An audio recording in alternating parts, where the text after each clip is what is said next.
95 millones de personas, casi el doble de los habitantes que tiene España. 95 millones de personas. ¿Se dan cuenta de la magnitud de esta cifra? Pues es la que maneja el sector del turismo español para el cierre de este año en cuanto a número de turistas internacionales que llegan a nuestro país. 95 millones de personas supondrá un récord después del obtenido en el 2023 con 85,1 millones de turistas. Nadie pondrá en duda el fenomenal impacto que el turismo tiene en nuestra economía, como tampoco nadie puede apartar la mirada de las consecuencias que estos números producen en nuestro modelo de sociedad, con las protestas cada vez más habituales de los habitantes de las ciudades más saturadas o de empleados de la hostelería. Es el haber convertido el espacio, nuestras ciudades, nuestras costas, en un producto más que vender, la solución perfecta a nuestros problemas. ¿Qué damnificado se está dejando este modelo de negocio? ¿Hacia dónde nos dirigimos a marchas forzadas? Soy Asier Gil. Bienvenidos a Luces en la Niebla. En la UNED de Tudela, Luces en la Niebla. Hola, saludos desde la UNED de Tudela. Estamos ya en el 7º episodio de este podcast y hoy nos vamos a introducir en una niebla que es muy peliaguda porque, como ya les he indicado, resulta imposible no empatizar de alguna manera con todos los puntos de vista involucrados.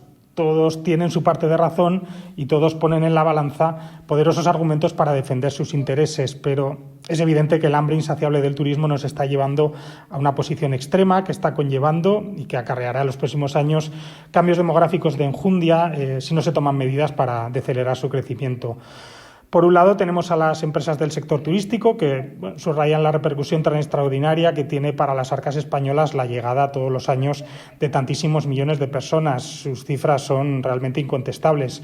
En los 5 primeros meses de este año, por ejemplo, recibimos a más de 33 millones de turistas, un 13,6% más que en el mismo periodo del año pasado. Sin embargo, la voracidad del sector no parece tener límites y ya se está empezando a paladear la mágica cifra de los 100 millones de turistas extranjeros. Claro, semejante volumen de turistas posee un reflejo importante en la economía española y en la generación de empleo. Hablamos de un impacto de en torno al 10% del Producto Interior Bruto.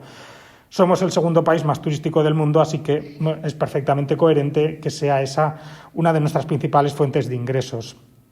Les doy más datos si quieren para afinar un poco más este somero análisis del sector. Los países que más viajeros nos envían son Reino Unido, Francia y Alemania, que superan el 45% del total.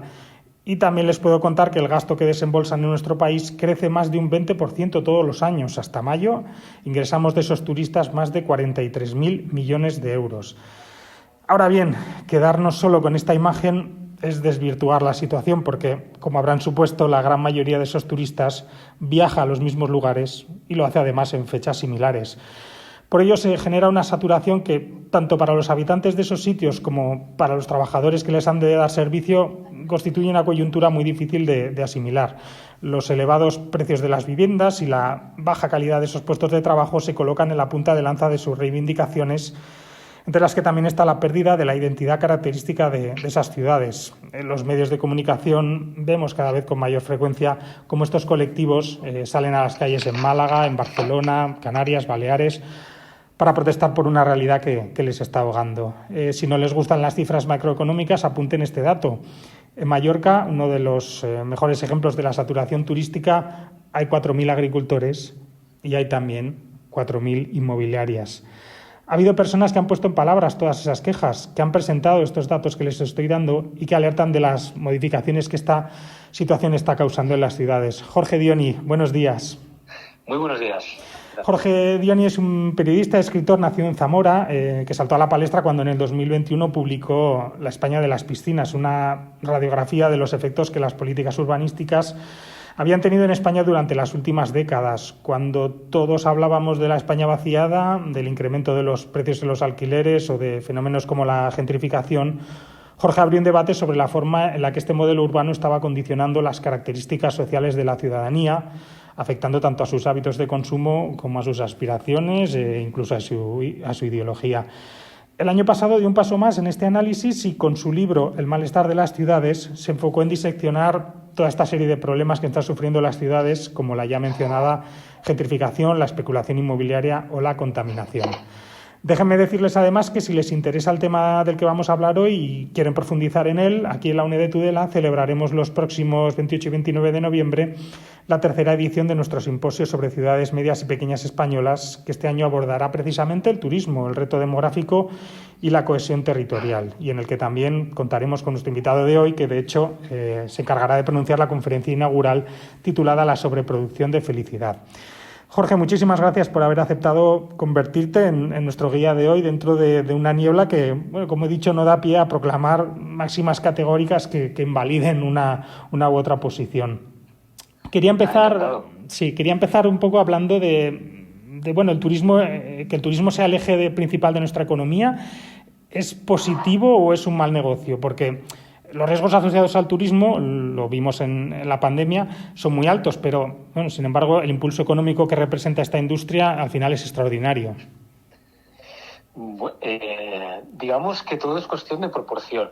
Como decían antes los médicos, la cuestión del veneno es la proporción. Que si subes la dosis, puede acabar siendo un veneno. Es decir, tener un sector turístico está muy bien. Ser un país turístico puede tener serios problemas. No lo digo yo, lo dice la gente que estudia con profundidad el turismo, porque te hace ser dependiente de un sector muy deslocalizable, muy fácilmente deslocalizable. Hoy está aquí, mañana está allí, y con una estructura sociolaboral muy desigual, tremendamente desigual. Yo siempre pongo el ejemplo de que nos fijemos en cualquier infraestructura turística, es decir, un hotel, un resort, un parque temático, etcétera, etcétera, etcétera. La propiedad tiene una creación de valor fuerte, que normalmente se lleva a otro lugar, no en el lugar donde opera. Después hay una alta dirección que también tiene unos buenos ingresos, y a partir de ahí es precariedad. Es decir, el 80% de la gente que trabaja en el sector turístico, lo que comentábamos antes de la hostelería, tiene pues unas condiciones laborales bastante duras y unos ingresos que no encajan con esas condiciones laborales. Por eso en muchos lugares es que no encontramos gente, no es que no encuentres gente, es que no encuentres gente con las condiciones que les quieres poner. Es diferente. ¿Cómo? Entonces, ya digo, es una cuestión de dosis. Convertirse en un país turístico no es una buena idea. Ya veo, sí. ¿Cómo ha pasado el turismo de ser el ángel salvador de nuestra economía, nuestro principal motor económico, a terminar siendo el demonio de nuestra sociedad, el que destruye la identidad de nuestras ciudades, el que desplaza fuera de ellas a sus ciudadanos, el que exige atenciones, lo estabas diciendo ahora, que gran parte de la población no acepta ofrecer, pues, debido a la calidad de esos puestos de trabajo? ¿Qué ha pasado para que se haya dado esta transformación tan radical? ¿Es eso de las dosis de las que estás hablando? Sí, es una cuestión de dosis y del espacio donde se desarrolla. Es decir, yo creo que hay varios lugares que son muy interesantes. Voy a poner, por ejemplo, la provincia de Málaga y Gran Canaria, ¿no? En Gran Canaria o en Málaga se crean polos turísticos en los años 60, es decir, se crean lugares especializados en esto. Es decir, serían como polos industriales, como polígonos industriales, pero en lugar de hacer coches o hacer frigoríficos o tal, hacen turismo, ¿no? Recepcionan turistas y están destinados, es decir, Torremolinos, Marbella o en la zona sur de la isla de Gran Canaria, está destinado al turismo. Esto, puede ser interesante, y esto en los años 60-70 es uno de los elementos que tira claramente de la economía. ¿Qué es lo que sucede?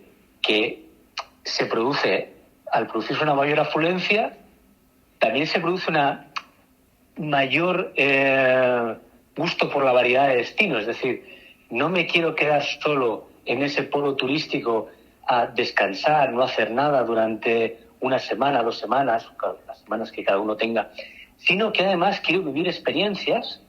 Quiero vivir experiencias, y donde se viven experiencias en las ciudades.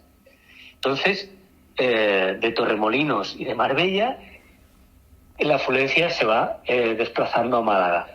En la isla de Gran Canaria se va desplazando a la propia ciudad de Las Palmas.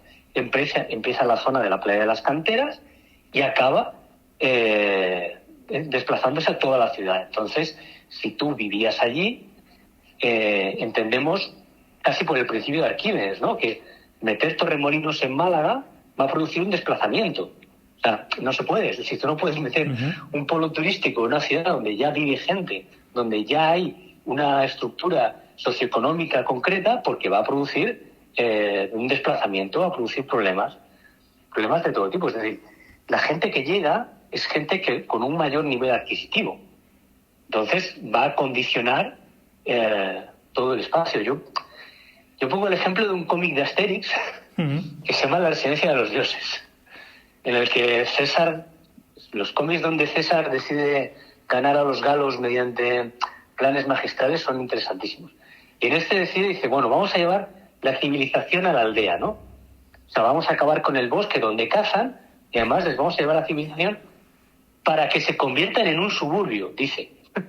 Es interesantísimo, dice, porque cuando llevemos Roma al lado de la aldea, que es autosuficiente y que tiene su propia economía, se convertirá en un suburbio, por esa diferencia de nivel socioeconómico. Entonces, digamos que los habitantes de la residencia de los dioses hacen lo que se está produciendo en las ciudades, es decir, cambian el aspecto de las ciudades.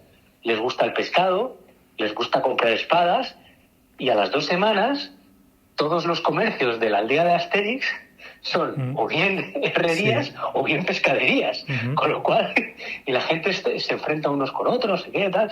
Dice, bueno, ¿dónde compramos carne? ¿Dónde compramos las cestas? No sé qué, ¿dónde hay sastre? No, todos queremos vender lo que compran los romanos. Entonces, en todas estas ciudades se produce este cambio y la ciudad se enfoca hacia afuera y además a unos precios que son hacia afuera. Es decir, al final el vino que te puedes tomar o el menú del día, bueno, desaparece el menú del día en muchos casos. Salir fuera a comer acaba costando un dinero que no te puedes permitir.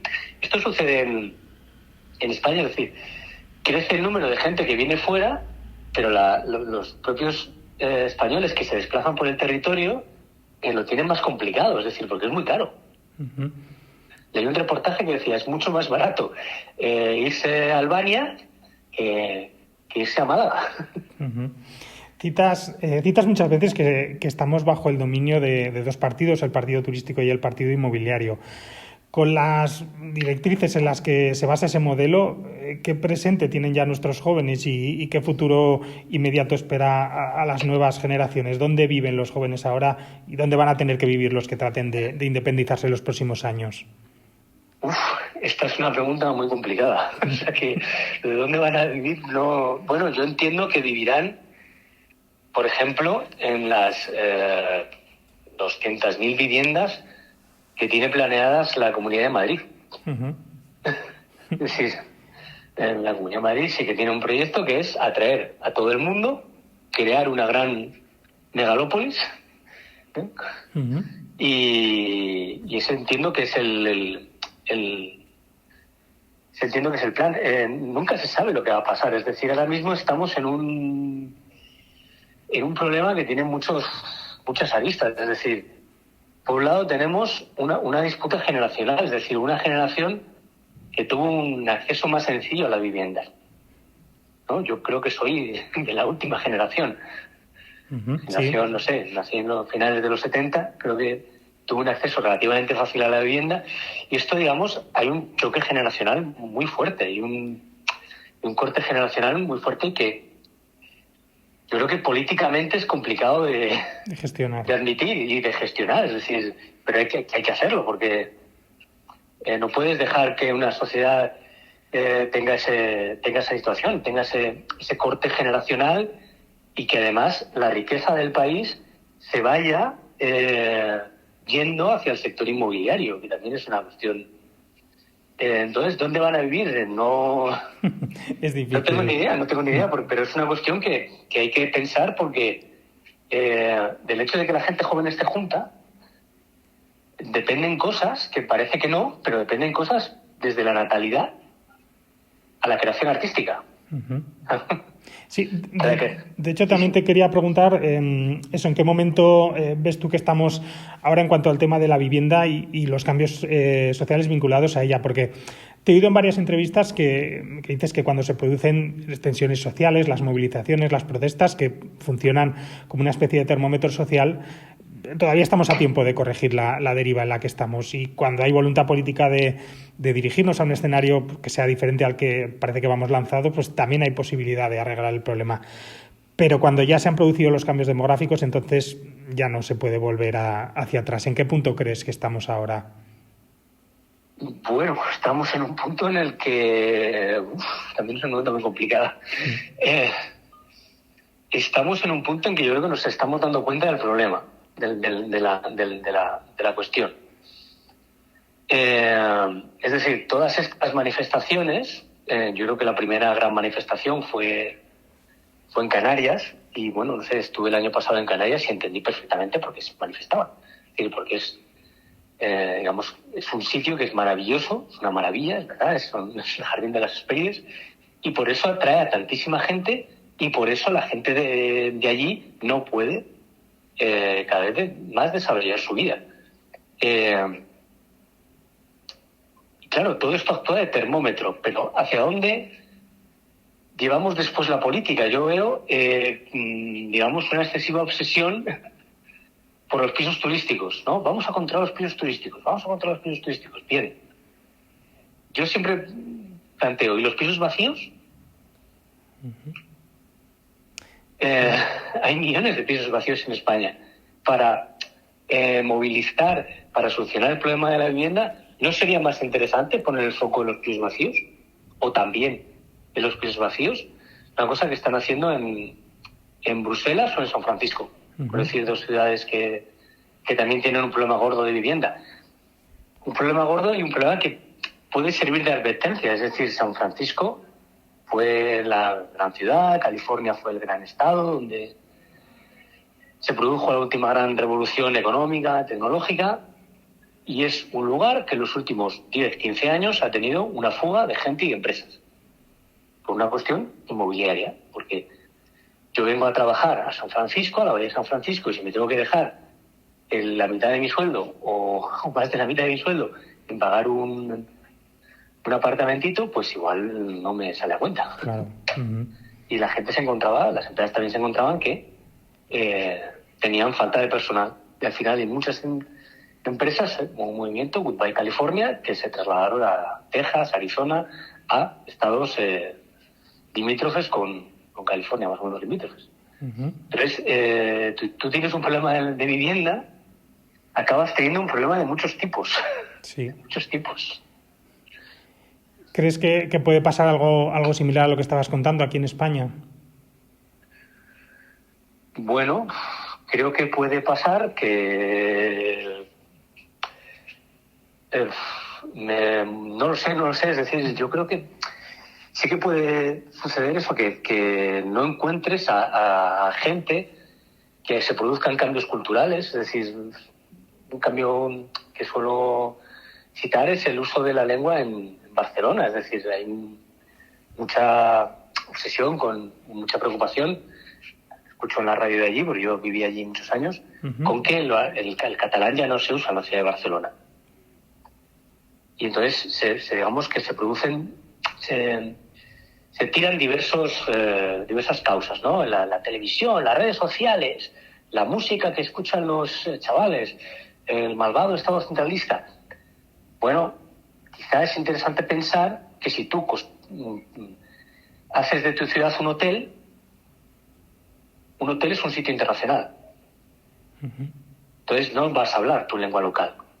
Y te podrías fijar en otras ciudades. Te podrías fijar en Praga, te podrías fijar en Ámsterdam, por ejemplo, que son ciudades internacionales donde no se hablan los idiomas locales, se habla muy poco. Es decir, tú puedes desarrollar tu vida en Praga en inglés, puedes desarrollar tu vida en Ámsterdam en inglés. Entonces, debes pensar que tu modelo socioeconómico que te viene bien quizá te está provocando unos problemas o unas consecuencias que igual no te gustan. Entonces, ¿en qué momento estamos? Es complicado. En que nos damos cuenta, pero claro, es que hay que hay que desmontar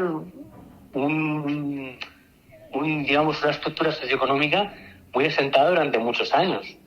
Tenemos que pensar que en las anteriores elecciones municipales, yo decía, el partido turístico y el partido inmobiliario ganaron.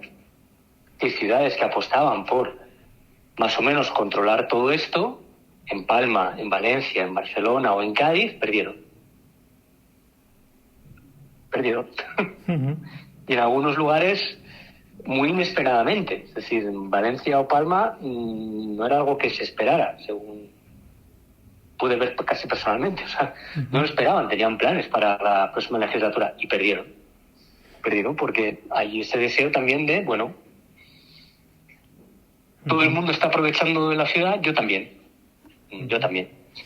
En esta coyuntura de la saturación del turismo, creo que es fácil ponerse en la piel de un poco en las dos facciones, ¿no? Porque si eres el propietario de un piso, pues evidentemente vas a querer sacarle la mayor rentabilidad posible y el turista, obvio, paga más por ese piso que un residente. Y por otro lado, bueno, si eres un joven que deseas independizarte, comenzar un proyecto de vida, pues esos precios tan desmesurados suponen al final una muralla que es imposible de sortear porque estás fuera del mercado. En tu opinión, ¿qué puntos en común pueden tener estos dos enfoques? ¿Hay alguno o son dos sectores que están condenados a no entenderse jamás?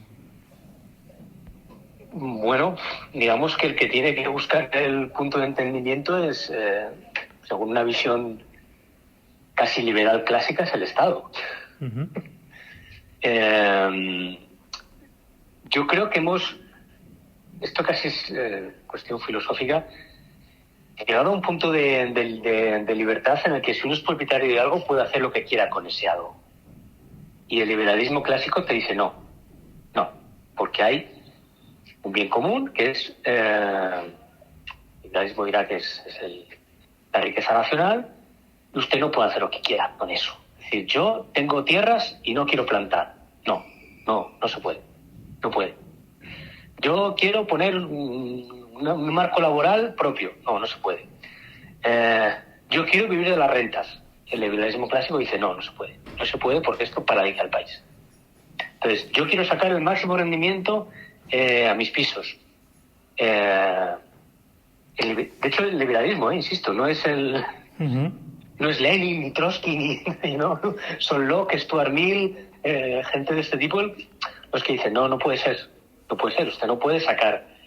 Usted si es un terrateniente, los señores que salen en las novelas de Jane Eyre, no. Usted está muy bien que quiera sacar dinero, pero tiene que invertirlo en la industria o en el comercio. Uh-huh. O sea, tiene que invertirlo en algo que produzca para la riqueza nacional, porque si no el país se paraliza. Uh-huh. Y lo mismo sucede con la vivienda para los jóvenes. Es decir, ya digo, tendremos un problema de natalidad. ¿Por qué? Vivienda alta, sueldos bajos, jornadas laborales interminables, pues no encaja. Es decir, sí. No encaja. Y digamos, cuando se hacen los estudios, los dos factores que digamos impiden, o sea, son más determinantes para una persona caiga a los umbrales de pobreza, son comprarse una casa y tener hijos, o sea, la vivienda y tener hijos. Entonces, claro, no quieres. Entonces, es el Estado el que tiene que, digamos, crear el marco para decir esto no puede ser porque porque a nivel buscar el bien común, porque si no este país se va. Bueno, no se va al carajo, nada se va al carajo, pero es decir, va a haber cambios que igual no nos gustan. Sí, tiene que intervenir. ¿Cómo se podría también dar voz a la población local dentro de la planificación turística? Porque, bueno, al final iniciativas como la de, por ejemplo, Venecia de cobrar una tasa al turista no parece que estén arreglando la situación, sino que, bueno, solo es un ingreso más para el Estado, ¿no? Una manera más de obtener dinero del turismo, una manera más de seguir vendiendo la ciudad. Lo de la tasa por entrar en la ciudad, a mí me llama mucho la atención porque ese es el mundo en el que venimos. O sea, yo todavía, mi abuelo, digamos, la familia de mi abuelo tenía una empresa de licores cerca de la ciudad de Zamora y vendían el aguardiente en Zamora y tenían que pagar el consumo, tenían que pagar una tasa de entrada a la ciudad para vender. Entonces, ese es el mundo del que venimos. El mundo del que venimos es un mundo en el que se pagaba por moverse. Es un mundo donde se movía solo una élite. Entonces, eso me llama mucho la atención, ese regreso y ese pensar que poner una tasa es lo que va a solucionar el problema. El problema. Yo creo que es dejar de pensar y dejar de poner facilidades. Es decir, si uno ve un montón de ayuntamientos, un montón de... que bueno, supongo que es algo que hablaremos en el encuentro de noviembre. O sea, hoy en día los ayuntamientos son como esa película de Paco Martínez Soria, que era El turismo es un gran invento. Los que eran unos señores de un pueblo de Teruel, creo, que iban a Benidorm a ver cómo se hacían Benidorm para hacer lo mismo en su pueblo. Bueno, pues al final esa película es real, porque uno ve cada territorio y prácticamente cada ayuntamiento, su idea es monetizar o potenciar los atractivos. A ver cómo hacemos estos atractivos. Estos son los elementos de atracción que tenemos, las ruinas romanas, el museo de no sé qué, vamos, si no, hacemos un festival de algo. Es decir, que la industria sea atraer gente. Es decir, bueno, vamos a pensar en otras cosas y vamos a intentar que simplemente con no apoyarlo tanto, sí, yo creo que ya estaría bien. Es algo, además, de lo que también quería hablar contigo, ¿no? Un poco sobre la situación del turismo en las ciudades medias y pequeñas de España. Es decir, de cómo el turismo puede ser un motor de desarrollo para esos enclaves, pues que habrá también oportunidades de crecimiento económico, pero a la vez también puede convertirse en un factor de decadencia. Y tenemos, bueno, por ejemplo, los casos de ciudades que han intentado replicar un poco el efecto Guggenheim, ¿no? de Bilbao, y que, bueno, han salido un poco escaldadas. ¿Cómo crees que deberían gestionar el turismo esta clase de ciudades? Uy, ¿cómo creo? Yo no soy experto en todo ello. Consejos no... Sí. Bueno, yo creo que el principal consejo es no aceptar el pacto de casi fáustico, ¿no? De entregarlo todo a traer gente, ¿no? No sé, estuve en Segovia antes del verano y me quedé bastante espantado, porque es una ciudad de la que no se habla y está en los primeros puestos de subida del precio de la vivienda por el turismo, y después porque hay una universidad privada que se ha implantado allí. Entonces, bueno, la gente que va a esa universidad también alquila pisos para vivir y pisos para hacer fiestas. Entonces es bastante, le digo, hay casi un barrio en el que ha desaparecido la gente, ha desaparecido el comercio local. Bueno, yo el consejo que daría es no fiarlo todo a eso, leer La residencia de los dioses de Asterix, de Agostini y de esto, para ver lo que te va a pasar. Es decir, insisto, un poco de turismo está bien, pero pactar, porque, ya digo, es pacto con grandes empresas. Es decir, esto no es la primavera, ha venido y nadie sabe cómo ha sido. Es decir, uno pacta con aerolíneas, uno pacta con hoteleras, uno pacta con turoperadores, la llegada de gente, y uno... Al final, no sé, también estuve en otros sitios, es fantástico que te inviten a sitios y ver estas cosas, en el que me acuerdo una conversación entre concejales de cultura en el que decían, bueno, que tenían un grave dilema entre en qué se gasta el dinero. ¿Hacemos 2 festivales en verano para que venga gente como nos están pidiendo? ¿O hacemos una programación durante todo el año y mejoramos la infraestructura local como nos pide también otra gente en el pueblo? Es decir, ¿qué hacemos, no? Y al final parece que lo fiamos todo a los festivales y a que venga gente, porque si no viene gente aquí, irá a otro lado y entonces nos quedaremos solos, que también es una cosa que tiene que ver con la autoestima, ¿eh? Eso es muy importante. Supongo que no hay caminos claros, ¿no? No. Para el final, pues una región que no esté tan desarrollada y quiera beneficiarse del turismo, pero claro, dejando de lado los problemas en los que han incurrido las áreas que están ahora saturadas.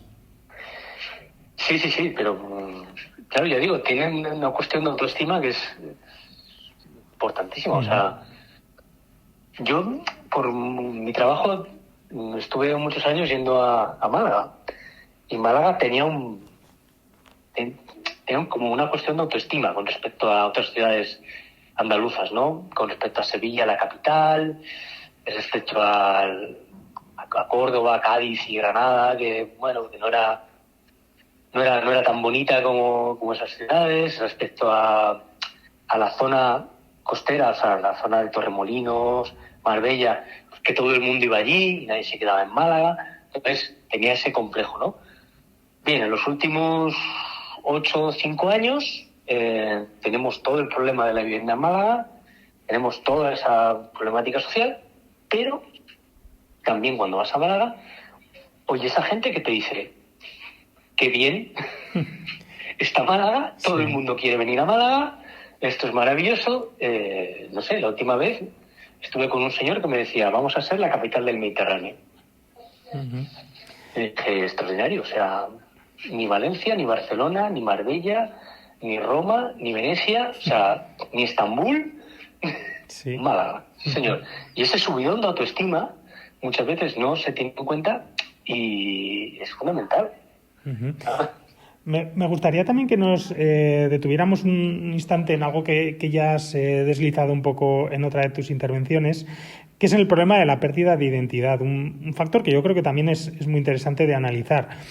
Resulta evidente, tú también sueles poner creo que el ejemplo del Camp Nou, ¿no? Que comercializar la ciudad y comercializar sus espacios acarrea que desaparezca tu identidad, o mejor dicho, que ésta cambie y que se adapte a los deseos de sus, entre comillas, los nuevos dueños. Así, desde la comida a las tiendas, pasando por las tradiciones, todo se modifica para responder a las demandas de los turistas. Y las ciudades pueden acabar siendo iguales las unas a las otras. ¿Es eso lo que nos espera o es ya una realidad palmaria en algunos sitios? Hombre, eso nos espera.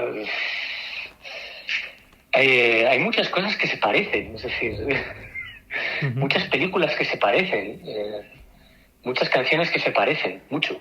Sí. Es mucha ropa que se parece. Esto es una cosa que me llama mucho la atención, es decir, la diferencia entre una persona que se vista en 2024 y una persona que se vista en 2014 no es mucha. Mientras que entre una persona del 94 y una persona del 84 sí que se notaba. Entonces, pero bueno, hay un libro que se llama El aplanamiento del mundo que habla de esta cuestión que está muy bien. Bueno, digo,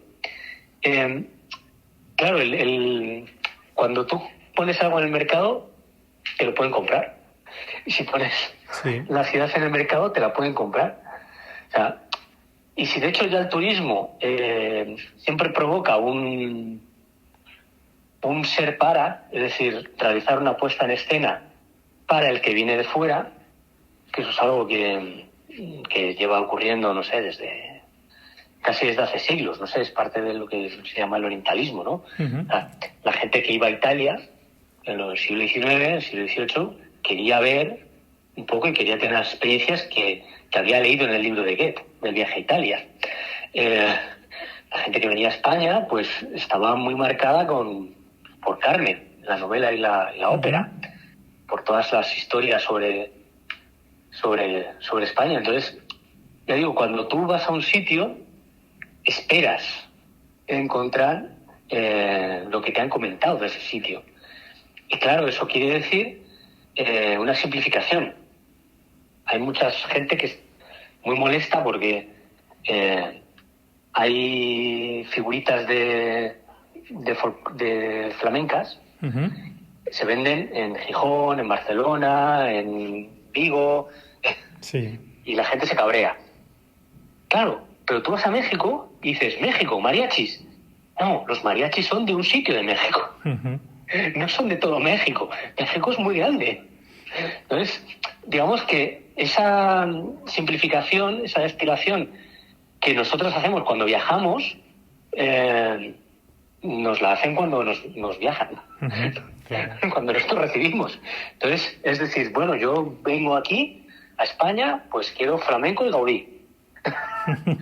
No, pero mire usted, es que esto es Segovia. El flamenco ni Gaudí. No, pero yo quiero flamenco. Y de hecho, en Segovia había vi con la gente que estuve allí, un sitio que vendía una flamenca con teselas así, que daban aspecto de Gaudí. Es que esto se da en todo, es decir, ya... Uh-huh. También pongo otro ejemplo que es el gastronómico, es decir, toda ciudad o todo sitio tiene que tener su plato típico. Y tiene que tener un plato típico muy reconocible, muy visible, muy... El plato típico de España era el cocido, el puchero, en sus 200 modalidades, en cada sitio de una manera, y después el pan con tomate para viajar. O sea, ya sea el hornazo, ya sea... Uh-huh. Sí, de una manera u otra, ¿no? O el gazpacho, que acaba siendo pan con tomate también. Cada sitio de una manera, pero eran, ya digo, el puchero era el más típico. El puchero no es muy vendible. Sí. Hace falta un producto más. Y entonces, en los años 60 se desarrolla la paella como el gran plato típico.